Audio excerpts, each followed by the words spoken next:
Hello, everyone. Sometimes the question is put to me, what do you think of decolonization? And I reply, partly imitating Mahatma Gandhi, that it would be a good idea. It is vital that we decenter the viewpoint of the West as the central axis around which the rest of the world turns, such that the rest of the world is always trying to catch up with this axis. Instead of a picture where the Western center determines the global periphery, we need a picture that highlights patterns of crisscrossing neutrality. The great challenge is to grapple with three dilemmas. First, the call to decolonize may involve an ahistorical attempt to return to a pristine past without any conflicts, inequalities, and instabilities.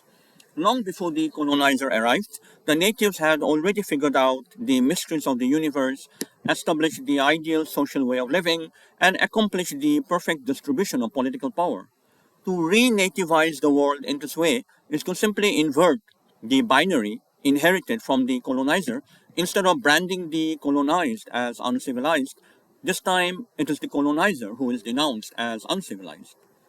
The second dilemma is the converse of the first. Sometimes the call to decolonize proceeds with the claim that the identity of the colonized was completely erased.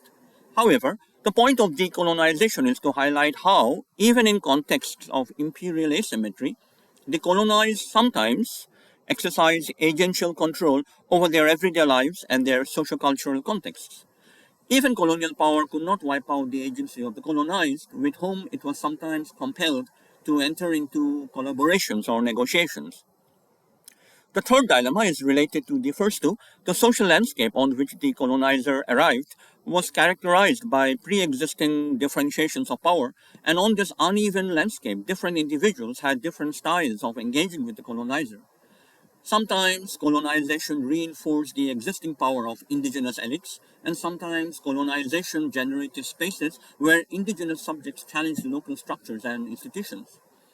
Therefore, to claim that there is one uniform mode of decolonizing ways of thinking and ways of living by setting oneself up as the official spokesperson may only reinforce existing asymmetries of power.